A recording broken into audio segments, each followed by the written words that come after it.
राम जी महाराज ने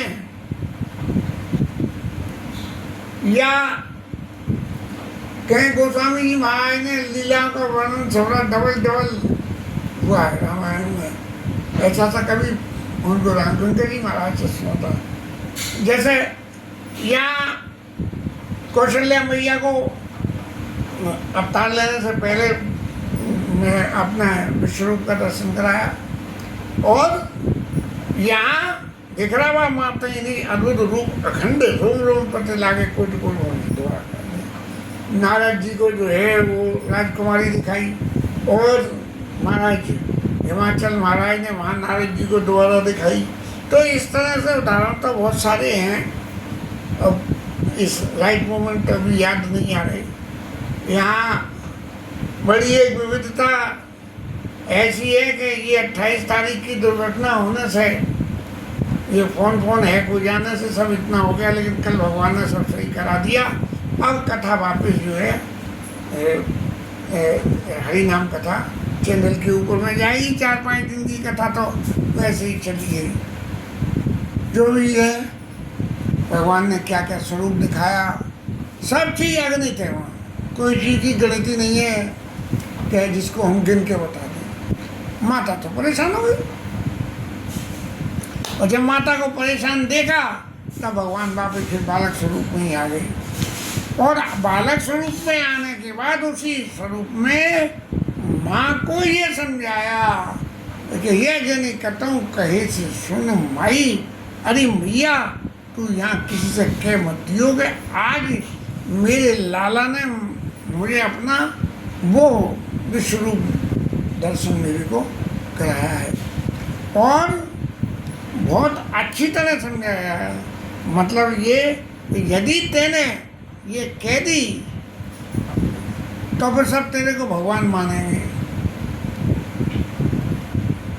और भगवान मानेंगे तब क्या होगा, तो लाला तो महादेव मंदिर में बिठा के और सुबह संध्या भोग आरती और शयन करा के और रात को ताला बंद करके और वह जो ताला लगा के दरवाजे बंद करके ताला लगा के वहीं बैठे रहेंगे। तो लाला देख, मैं राम जी कह रहे हैं मैया देख तू किसी से कहियो मत ही, और बहुत अच्छी तरह से समझा के कह रहे हैं कि यदि तेने कहा तो उन सबका क्या क्या नतीजा परिणाम क्या होगा ये भी बता दिया। अब क्या कही होगी राम जी महाराज ने?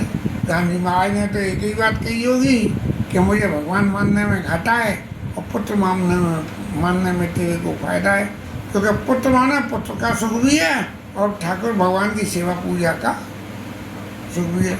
अब कौशल्या मैया की बात समझ में आ गई, बोले जी महाराज कह तो बिल्कुल सही रहे हैं, और ऐसा होना चाहिए कि जी मुझसे किसी को जिक्र कहने की मना कर रहे हैं, लेकिन इतना विस्मय बंत देख में तारी भय बहुत शिष्य रूप खरारी।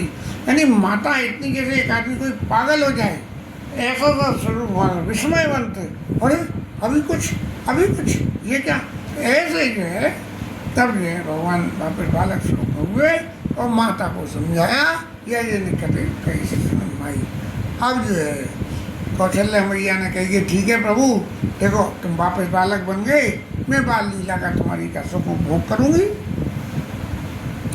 और सुखोपभोग करूँगी वो तो करूँगी जो करूँगी, लेकिन मैं तुमसे एक विनय और करना चाहती हूँ कि देखो पहले तो माँ तुमने महलों में दर्शन करा दिए माया सहित अपने सारी अपनी कैपेबिलिटी की, और अब दोबारा आप यहाँ करा दिए, तो महाराज तुम्हारे इन स्वरूप के दर्शन करके मैं तो बिल्कुल बावड़ी हो जाऊँ, इसलिए बार बार कौशल्या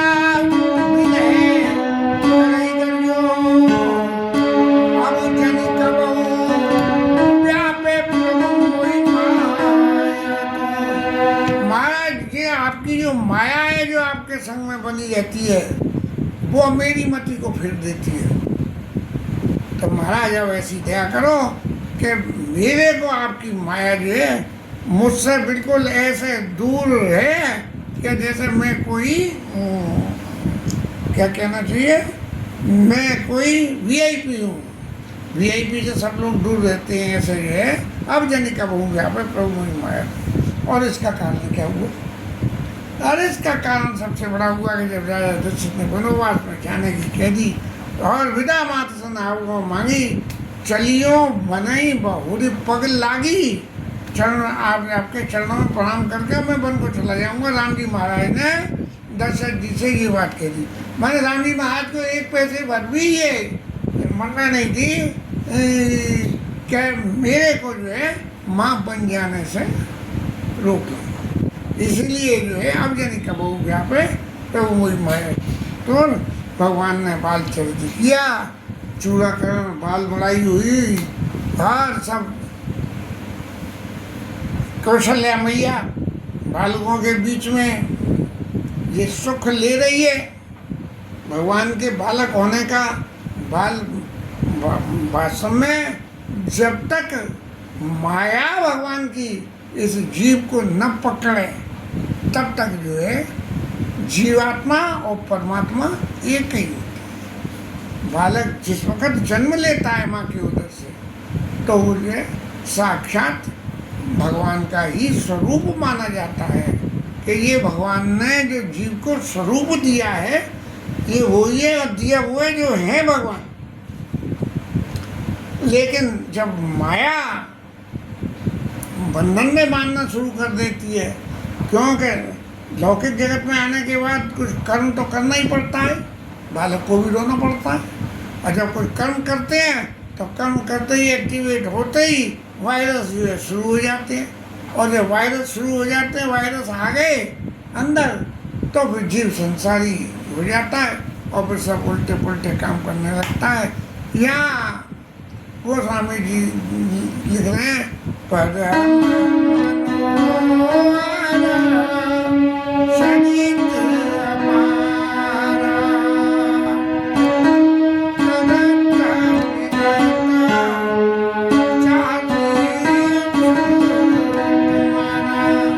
बड़े सुंदर सुंदर चरित्र रच रहे हैं।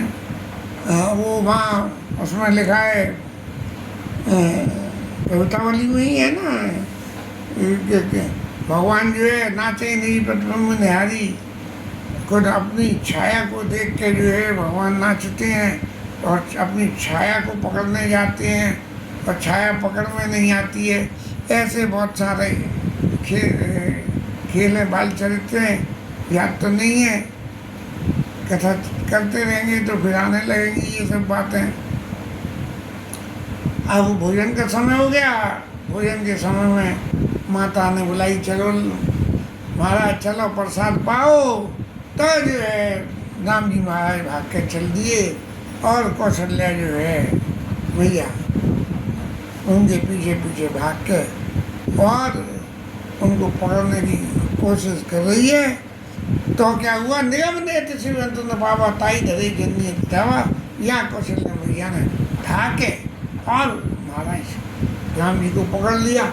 और वहाँ क्या हुआ, इनके संग में क्या नाम है, हमारे कन्हैया लाल के संग में क्या जसोदा जितनी रस्सी से उन्हें बांधना चाहे वो जो है 2 उंगल रस्सी छोटी पड़ जावे और बांधे ही नहीं, क्योंकि भगवान को सही कोई पकड़ में थोड़ी आते हैं भगवान, तो वो छोटी पड़ जाए।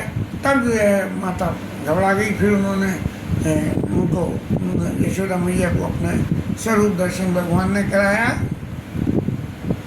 वो कथा वहाँ की है, लेकिन ये कथा और वहाँ कथा दोनों एक सी है कि यहाँ भी कौशल्या जब जब बोलन जाई ठुमुक ठुमुक प्रभु चले ही पड़ाई और निगम ने किसी में तो न बाबा ताई धरे जननी है तो धावा। और उस पर क्या होगा, दूसरे धूल भरे तन आए ऊपर बेस धूल बैठे, धूल से सने हुए महाराज आ गए जान। और राजा ने बिना ये विचार करे कि इन पर धूल लग रही है, संतति अपनी है इसलिए गोद में बैठा लिए। एक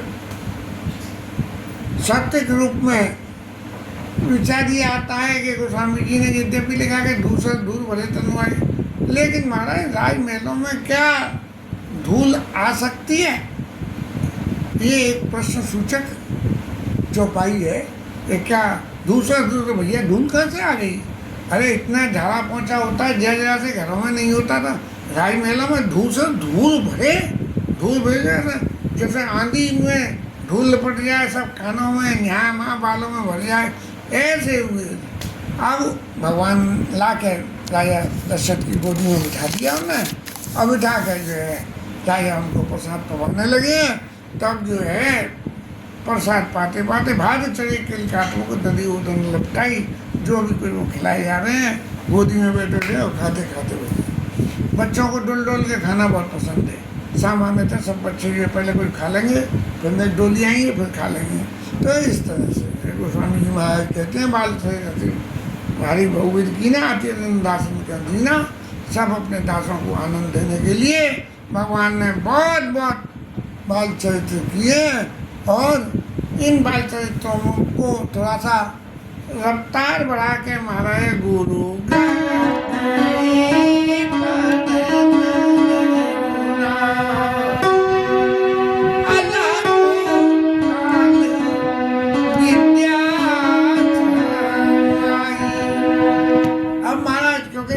पृथ्वी पे अवतार लिया है तो यहाँ के नियम कानून भी पूरे करने पड़ेंगे, इसीलिए गुरु जी के घर में गए और थोड़े समय में सारी विद्या आ गई।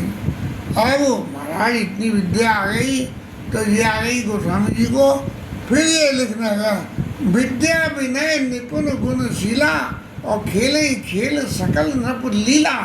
जैसे राज्य शासन में सब बालकों में एक राजा बन जाए, एक मंत्री बन जाए, ऐसी लीला राम जी महाराज करते हैं। और करतल बाण धनुष देखत रूप चराचर मोहा, बाण धनुष बाण उनके संग में रहते हैं और उनके जो स्वरूप का वर्णन है उसे तो देखते ही मोहित हो जाओ। ऐसे गोसाई जी ने, उन्होंने तो भाव रूप में दर्शन कर लिए, हमारा भाव इतना प्रबल थोड़ी है कि हम उस स्वरूप के दर्शन कर सकें। लेकिन प्रभु कभी कृपा हो तो जरूर, चाहे सोते में रात को कराना। लेकिन महाराज एक बार ये जो है कि करतल वाहन देखे तो रूप चराचर मोहा, और जिन भी तन बे रही सब भाई और थके तो हों ही सब लोग आई। शहर में अपने जो है राउंड ट्रिप लेते हैं, शहर की ये क्या है क्या नहीं है, हमारे राजकाज में कैसा हो रहा है, उसकी खबर लेने जो है चारों भाई जानते हैं। तो लोग वहाँ उनको जाते हुए देख के बिल्कुल मूर्तिवत खड़े होकर और उनके दर्शन करने देते हैं। ऐसे मोहित हो जाते हैं कि अब उन्हें पता ही नहीं है कि महाराज जी सामने से निकल रहे थे और निकल के जी आगे चले गए तो हम भी आगे चले। इस नदी बीच में बह रहे सब भाई, तक तो वहीं सब लोग भाई अब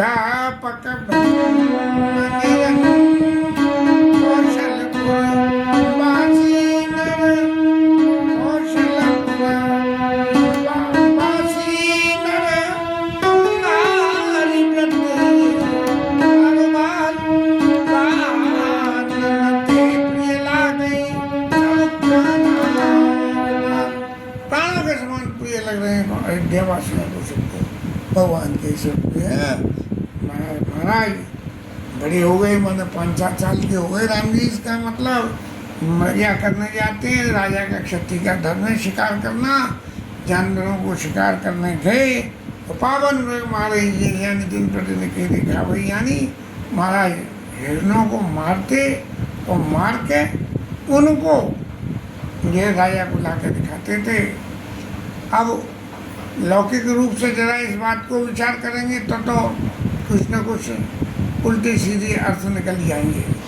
लेकिन यहाँ क्या है कि जे मृग राम बाण के मारे और ते तनु तजी पर लोक सुधारे। बोले उन्हें मारने गए थे कि उनका जन्म मरण का बंधन काटने गए थे। ये राम जी महाराज ने जिन जिन मृगों को मारा उन सब का जन्म का मरण का बंधन, उन सब का बंधन सब टूट गया। भाइयों के संग में राम जी महाराज अब बड़े हो गए हैं तो भोजन करते हैं और भोजन करते हुए सबको शिक्षा भी देते हैं और करते हैं। सुबह उठते हैं, माता पिता के चरणों में वंदन करते हैं और गुरु जी के यहाँ जाकर पुराण शास्त्र सुनते हैं और अपने भाइयों को भी जो है समझा कर कहते हैं और फिर राजा से कहे महाराज आपकी आज्ञा हो तो नगर भ्रमण करके हम देख के आए कि कोई उल्टा सीधा काम तो कुछ नहीं हुआ है। तो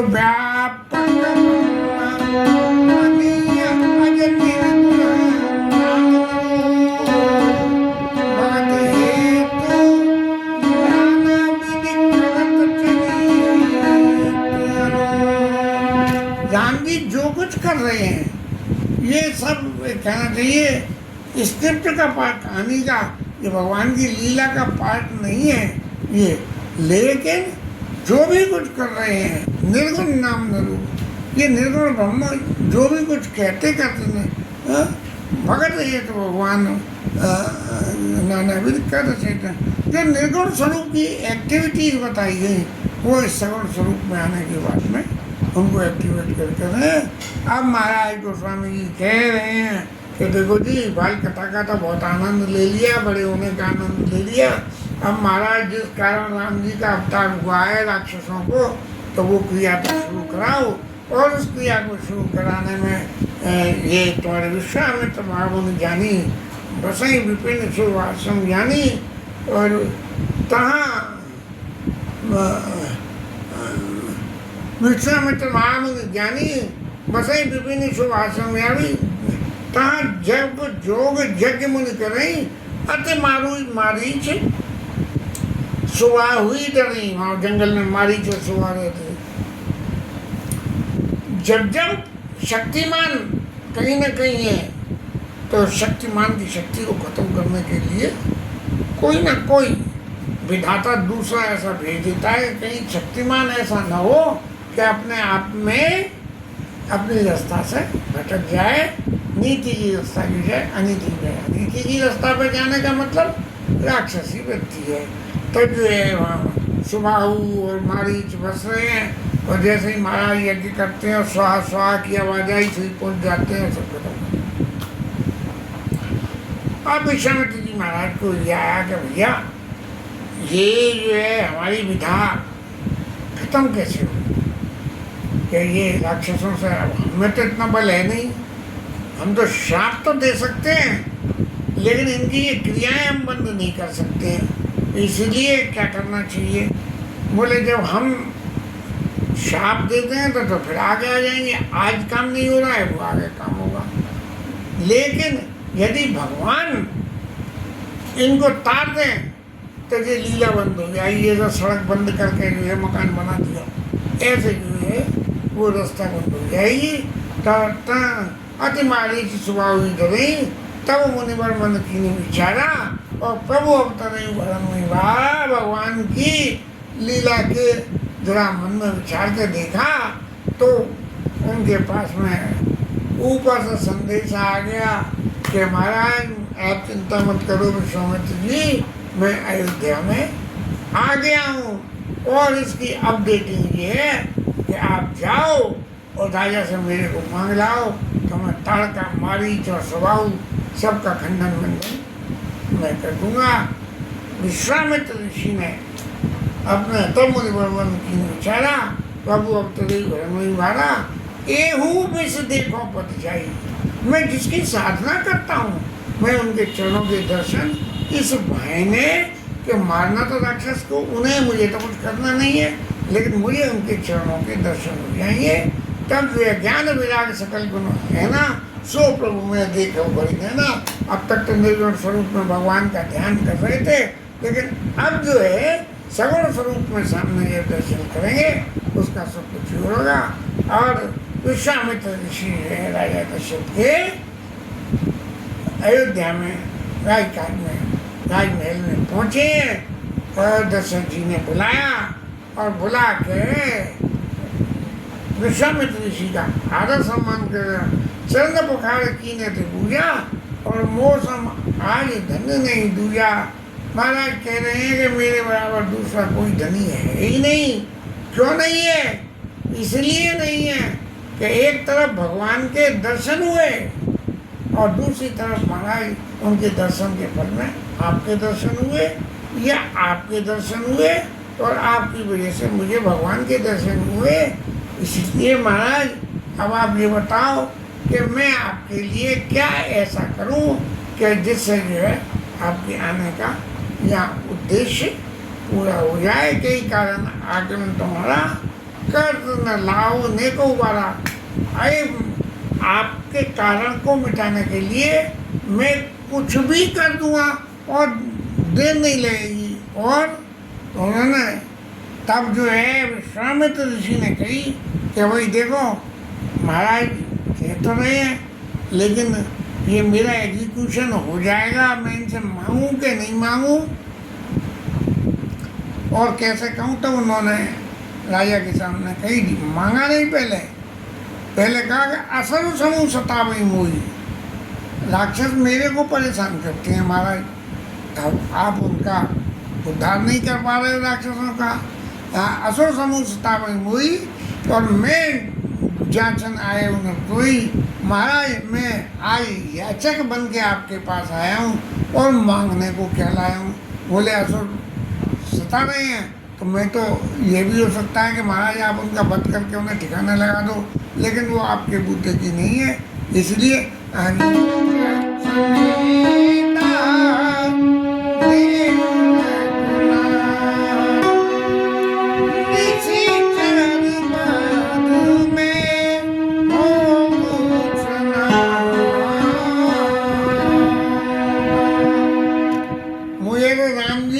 छोटे भाई के साथ लक्ष्मण जी के साथ दे दो और उन राक्षसों का वध हो जाएगा और हम जो है अनाथ से सनाथ हो जाएंगे कि राम जी हमारे नौमा।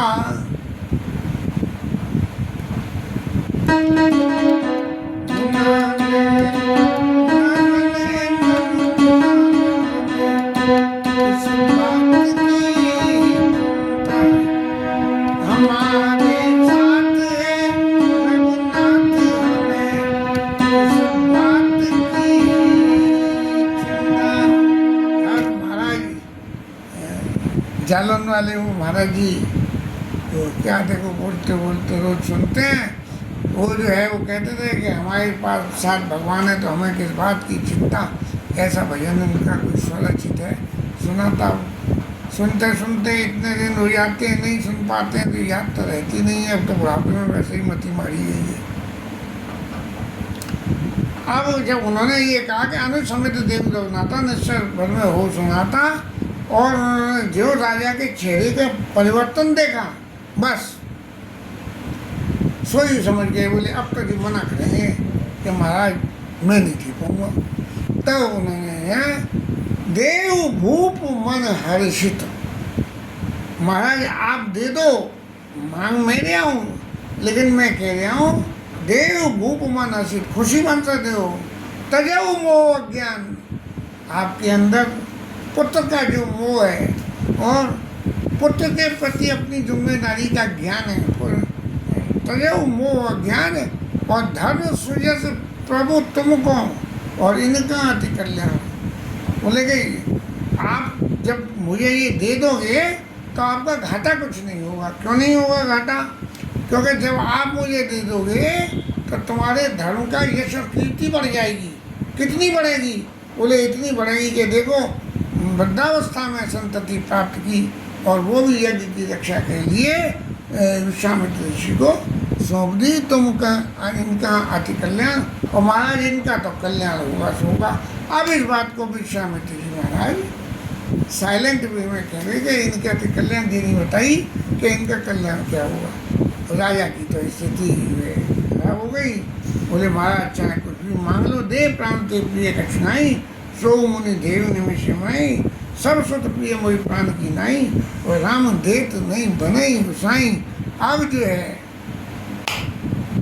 एक बात और कही कि महाराज आप ले जा रहे राक्षसों को मारने को, वो राक्षस भयंकर और मेरे सुकुमार बालक तुझे कैसे मार पाएंगे।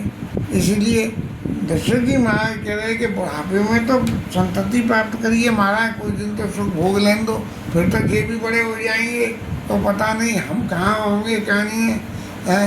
देव प्राण ते प्रिय कठिनाई, सो मुनि देव निमिष कमाई, और क्या निश्चय घोर कटोरा, क्या श्यामल क्या सुंदर सुत परम किशोरा, और सुन गिरा प्रेम सनी, हृदय हर्ष माना मुनि ज्ञानी। विश्वामित्र ऋषि को बड़ी खुशी हुई कि देखो इनका जो मोह जो भीतर जगा हुआ है और उस मोह इनको देने की मना कर रहा है, और अब इनको ले जाने के लिए मुझे कोई विशेष प्रयास करना पड़ेगा। हृदय हर्ष माना मुनि ज्ञानी, बड़ा हृदय में हर्ष माना कि इनको ले जाने के लिए कोई ऐसा विशेष प्रयास करना पड़ेगा, तब जो है होगा। अब करें क्या? गुरु वशिष्ठ के आश्रम में उनके पास में वो थी कामधेनु गाय, और विश्वामित्र जी महाराज आए, उनका खूब मान सम्मान करा, तो उन्होंने गैया दे दो, नहीं गैया दी तो जबरदस्ती ले गए। तब ऐसे ही रोज यहाँ आ रहा है कि सब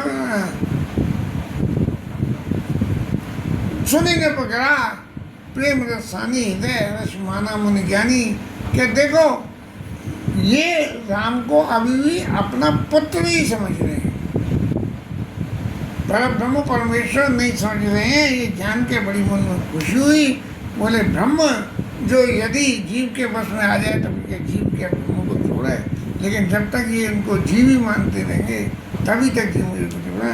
वशिष्ठ जी महाराज ने उस नंदिनी गाय के पकड़ने के बाद बड़ा दोनों में संबंध विच्छेद सा हो गया, लेकिन फिर भी महाराज जो है गुरु जिनके चेला दशरथ जी उनके यहाँ जो है मांगने के लिए पहुँच गए, और फिर तब वशिष्ठ भाव विधि समझावा नभ संदेह नाश कर पावा। वशिष्ठ जी महाराज ने समझाया, क्या समझाया? बहुविधि, बहुत तरह से। अब बहुत तरह से समझाने में थोड़ा सा देखे तो समझ में आती है कि बोले राजन आप ये समझ रहे हो कि ये आपके पुत्र हैं, तो ये आपके पुत्र हैं नहीं है, ये जगत के पिता हैं। पहले भी जब नामकरण के अवसर पर इनके नाम अनेक अनुपा, मैं नब कहूँ सुमति अनुरूपा, तो वहाँ उन्होंने डिस्क्लोज कर दी थी। इसलिए यहाँ फिर दोबारा से ये बात डिस्क्लोज करी कि जिनके आप अपने पुत्र मान रहे हो वो ब्रह्म है। देव भूप मन हसे तजव मोह अज्ञान और धर्म श्रेयस प्रभु तुमके इनके अति कल्याण। और तब वशिष्ठ बहुविधि समझावा नृप संदेह नाश कर पावा। और क्या समझाया? बोले महाराज जी तो दशरथ जी महाराज ने तो जिस वक्त जन्म की समाचार महलों में मिलाए कि जाकर नाम सुनत शुभ होई, तो मोरे ग्रह आवा प्रभु सोई। बोले वो प्रभु मेरे घर आ गए। ये तो जिस वक्त राम जी का अवतार हुआ तभी दशरथ जी महाराज कह रहे हैं, लेकिन यहाँ अपने मोह के उसमें पुत्र मोह की वजह से देने की हाथ नहीं भर पा रहे हैं। वशिष्ठ जी महाराज ने कहा कि बहुत तरह से गोस्वामी जी ने मैंने कथा वक्ताओं में सुना कि गोस्वामी जी महाराज ने ये कि भाई ये होएगा कैसे। तब वशिष्ठ बहुविधि समझावा, बहु माने अनेक और विधि तरीके से समझाया। तब यहाँ कहीं मैंने कथा में वक्ता कौन थे ध्यान नहीं है, लेकिन शायद गौरांगी गौरी जी थी, वही थी। वो कह रही थी कि बोले महाराज देखो आप तो अभी ये समझ रहे हो कि बालक आपके हैं बड़े, कल को विवाह हो जाएगा, पत्नी के संग चले जाएंगे, तब क्या होगा। और बेटे के बाप को जो है बेटे के ब्याह की बहुत चिंता होती है। हाँ, यहाँ विवाह योग्य उम्र आई नहीं कि बाप को लगता है कि कैसे ही जो है मेरे बेटे का जल्दी से ब्याह हो, और फिर ब्याह हो जाए तो बोले अगली संतति के दर्शन भी फिर हों। ऐसे से तो वशिष्ठ जी महाराज ने ये समझाया कि देखो महाराज आप तो ब्याह तो करोगे राम जी का, तो बहू पहले आएगी कि नहीं। तो मैं वही तरीका बता रहा हूँ कि बहू आने का तरीका क्या है, बहू भी नहीं समझा। बहू आने का तरीका क्या है कि इन्हें इनके साथ भेज दो, और ये महाराज 2 पुत्र दे के जाएंगे और 4 दे के जाएंगे, 2 पुत्र और 2 बहुएँ। और वहाँ तक 4 पुत्र गए और 4 बहुएँ 8 लौट के आए। ऐसा वशिष्ठ जी ने समझाया, तब राजा दशरथ के समझ में बात आ गई और उन्होंने कहा, और ये कहा,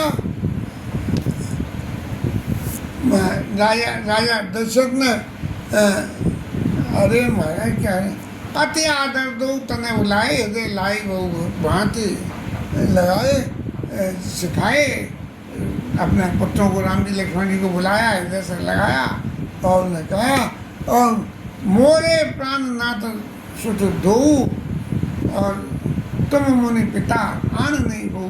महाराज अब तक मेरी जिम्मेदारी थी इनकी पिता की, और अब आपकी जो, तुम मुनि पिता आन नहीं हो, आप कोई अपने चेला चाची की तरह से नहीं, आप राम जी और लक्ष्मण जी को उनके पिता की तरह से उनके साथ रहोगे और उनको अपने पुत्र की तरह से अपने पास रह, और सौंपे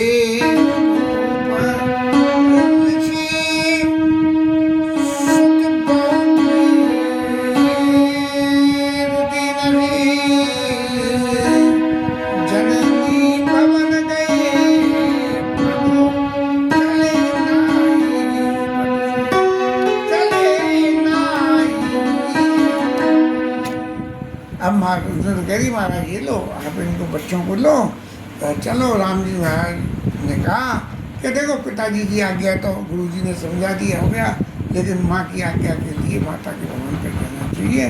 इसलिए गोस्वामी जी ने बड़े शॉर्ट में लिख दिया कि जननी भवन गए प्रभु चले लाए परिशीष। जननी माता कौशल्या के भवन में गए और उनकी देर पे अपने मत्था टेक के हमारा इसी, क्योंकि माँ कोई भी यत्न से यदि जाने की मना कर दे तो लीला का सबरा पाठ अधूरा रह जाएगा।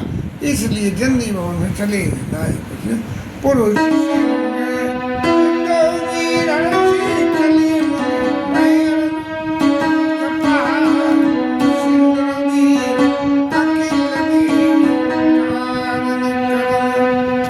इस संसार के चलाने के कारण करने वाले भगवान जी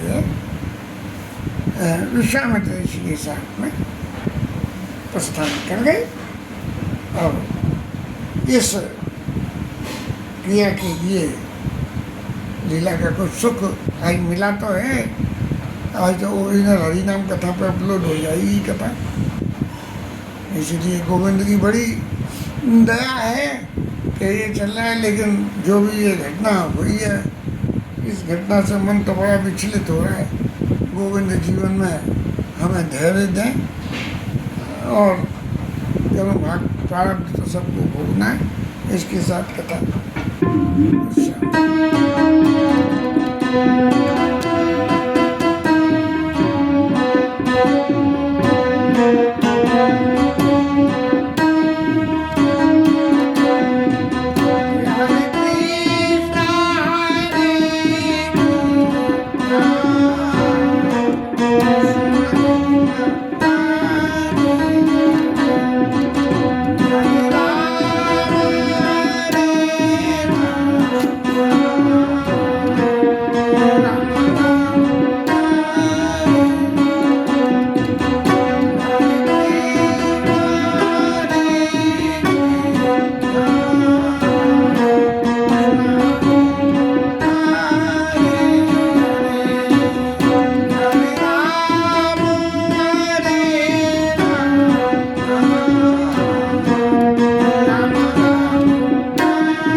ये भवन्तु तनुमा उमापति महादेव ये श्री राय जन हे